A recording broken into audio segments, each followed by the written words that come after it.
much for staying tuned. Still the platform, the pinnacle of all discussions, right here on Flow 94.9 FM. Now we have the Honorable Commissioner for Information and Strategy joining us this morning. A bit of extension from the producer, anyways, so that we can accommodate and have an extended conversation on the platform this morning on Flow FM.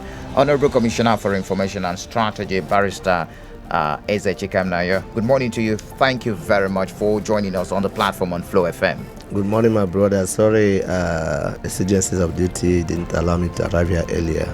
Right, we understand you were at the sister station, and we understand how busy you are. So let's begin the conversation. We started this conversation on the state of the nation on a very relaxed way, in a very relaxed way. But let's begin with the renaming of some universities as agreed by the ESCO on the day you were sworn in by the governor of the state. So what do you make of that? First, two, one will be asking, it should be beyond the renaming of those institutions, looking at the infrastructures. Are those infrastructures in place? Are there infrastructures in place to accommodate the upgrading of those institutions to a degree awarding institution? Let me quickly address that so we can move to other issues. The truth is that all over the world, you don't start from the end to the beginning. You start from the beginning to the end. Okay. And what the governor has done, what the government has done, is exactly what should be done.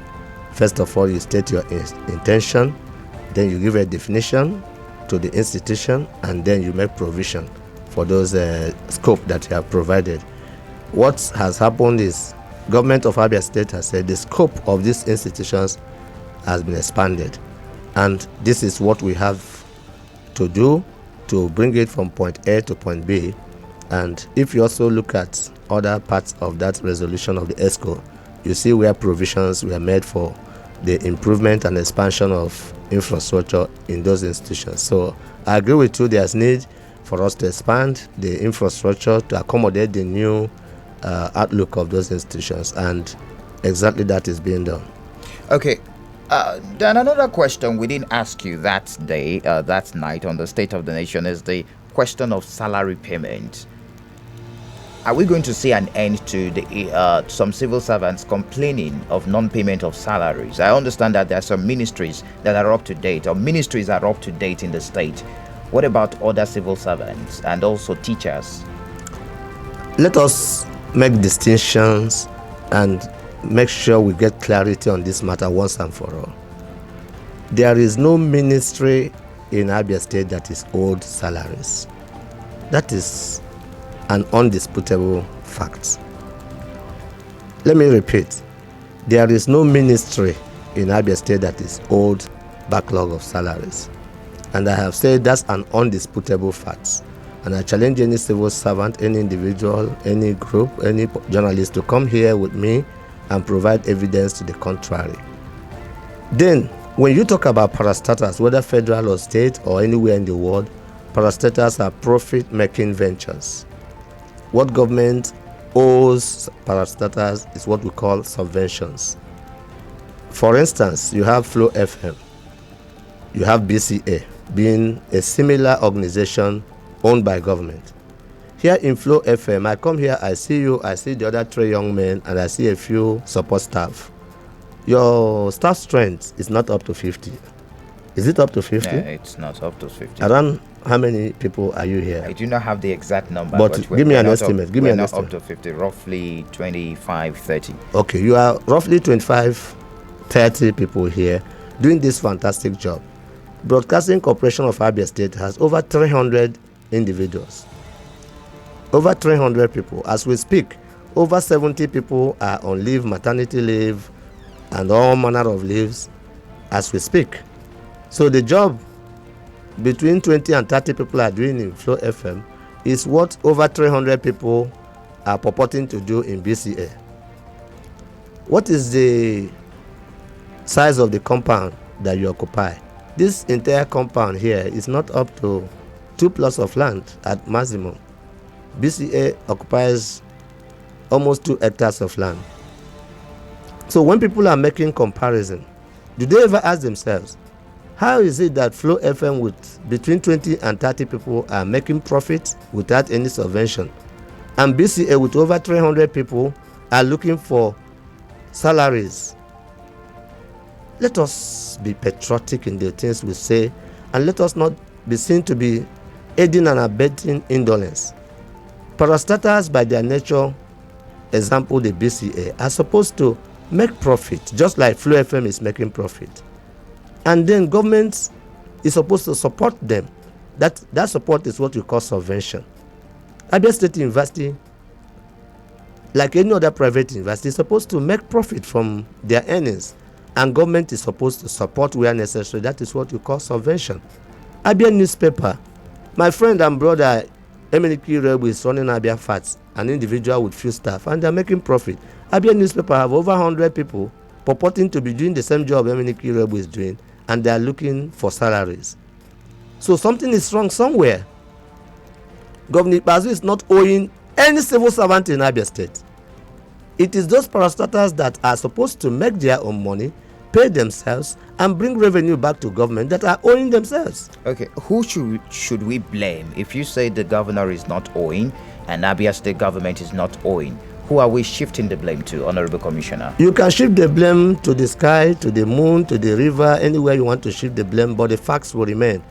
After the flight of fancy, you come down to the reality that the governor of Abia State, and indeed any other governor, is not going to be everywhere. It is high time we blame ourselves. When we are given this job to do, let us do them in line with the excellent laws. There is a law setting up all these parastatals. And the intent of those laws is that these parastatals are supposed to make profit and return revenue to government. And when you leave that intent of the law and you become a welfarist organization and you begin to blackmail government, you begin to cry wolf where there is none, then certainly something is wrong somewhere. It's not only with BCA. I just use that as an example for you. I get of course, you should also think of other parastatals. Some of them, there are similar organizations in the private sector, have broken even, have made profit, have expanded, has bought new equipment, and year in, year out, they are just laying back there trying to blackmail government. Okay. If you are telling me now, my brother, that Ministry of Information workers are being owed, and it is true, I will be concerned in a manner that, government is not fulfilling its obligation.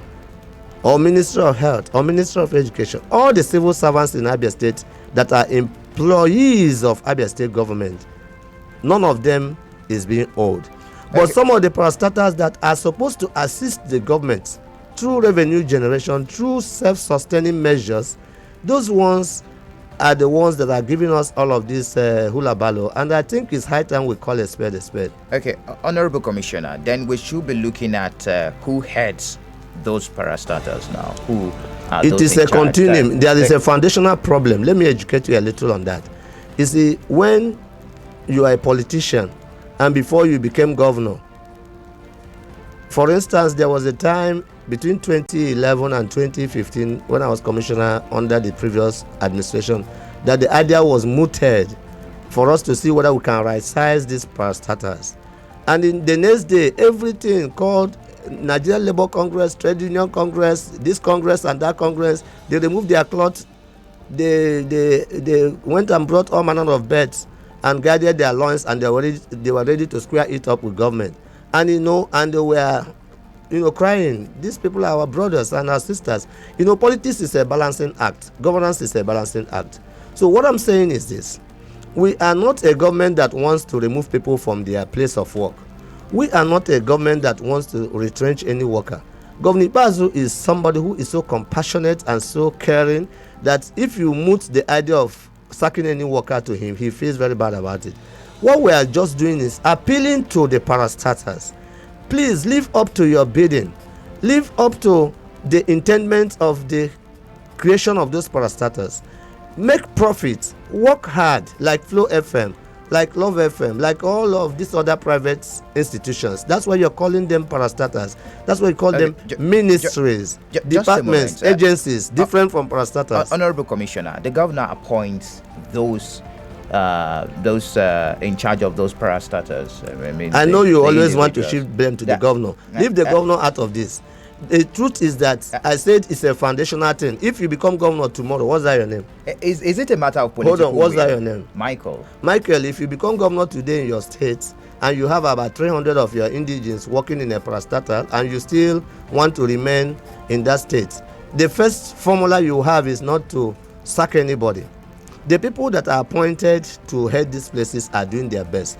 If you are an Erufai, for instance, in Kaduna, you would have sacked all these people. Erufai went to Kaduna, and what he did was he woke up one morning and right-sized the civil service. The whole Nigerian Labour Congress relocated to Kaduna, started demonstration. He arrested their president, and they are fighting with him there. This problem is not peculiar to Abia State. It is a general problem, a foundational problem of our democracy, where people come into government, and instead of them to work and earn their living, they are thinking of Honorable Commissioner. Hold on. Let me get this to the point. People who are given job to do.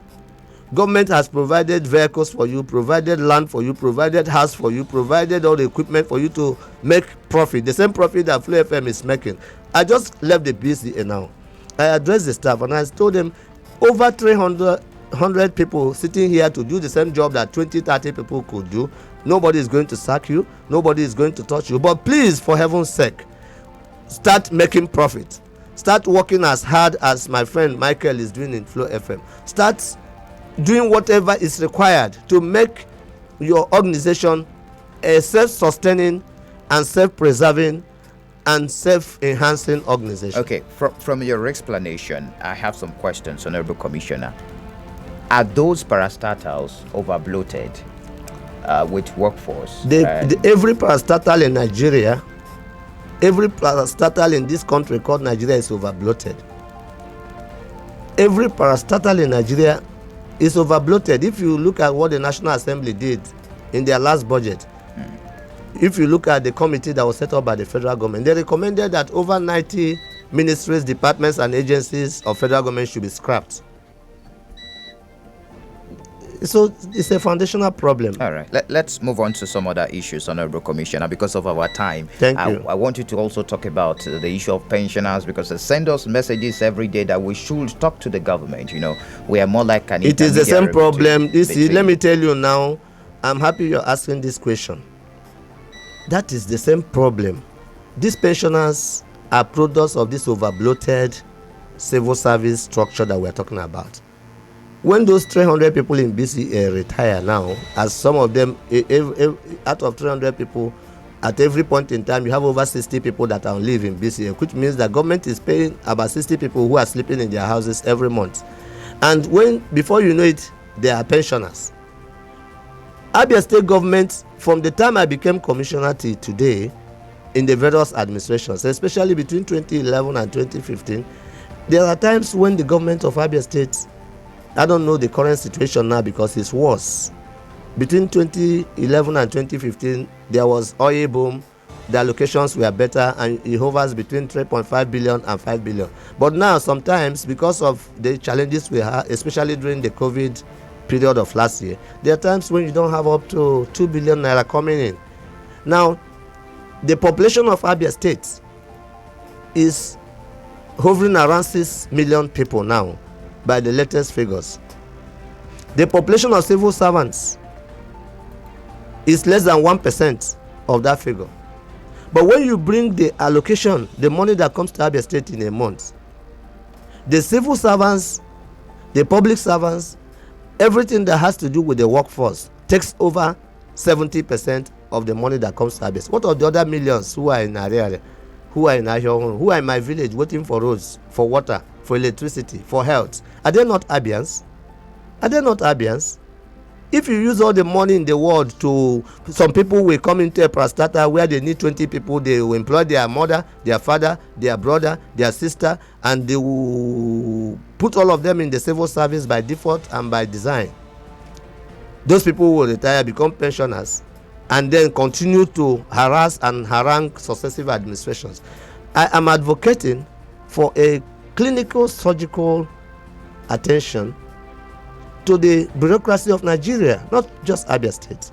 We must be able to find solution to this because it's not sustainable. Okay, are there efforts by the government to find a lasting solution to this? Yes, I want to agree with you. There is Okay. need to have a lasting solution, and the government has done a lot in that regard.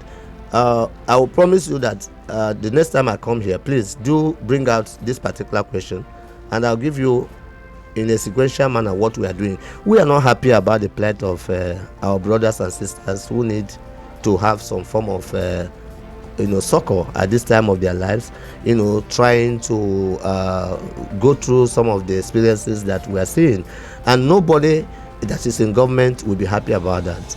And if you are happy about it, are you not going to retire? Are you not going to also have to attain that age? So nobody is happy about it. But what we're saying is that pensioners in Abia State are suffering from a cumulative problem that is not caused by Governor Bazo. That problem started from when we came from Imo State, the number of people that flew in. Then during the first experience at democracy between 1998, 99 and 2007, a lot of people were brought into the service in different manners, and it has not abated. We need to put a stop to that. We need to right-size our civil service. We need to ensure that people don't just flow into the service, and then before you know it, all of them are on the register as pensioners, and it's a vicious cycle that we must halt one way or the other. All right, fantastic. I wish we can continue this conversation, but my producer is already on me, asking me to cut short. But hopefully we will continue this conversation, interesting conversation we're having this morning with Barrister Chikamnayo, the Honorable Commissioner for Information and Strategy. And of course, next time we will go into comparative analysis. A lot of rhetorics going on the street, on social media concerning Abia State and Ebonyi State, to be very precise. A lot of comparison. Let me quickly address that. You don't line, just inject an issue. I must address it in 1 minute, and I beg your producer. Let me tell you, okay. It is lack of analysis leads to paralysis. I've always said that. Ebonyi State is doing projects with over 400 billion loan from Islamic Bank. Abia State is not doing any project from any bank. We applied for loan from World Bank at the beginning of this administration, and that was frustrated by the same politicians that are now going to Ebonyi State that borrowed money to take pictures. Bring up this topic next time. Let's deal with it squarely. Honorable Commissioner, definitely we will. That comparison is unfair, it's unjust, and it's of no effect. All right, thank you. We do appreciate you. Thank you very much, despite your very busy schedule, and especially this morning, you had time and, of course, graced our invitation. We do appreciate you. I appreciate you, my brother. God bless. All right, the platform returns on Friday. Thank you very much for joining us. Do enjoy the rest of your day. Good morning.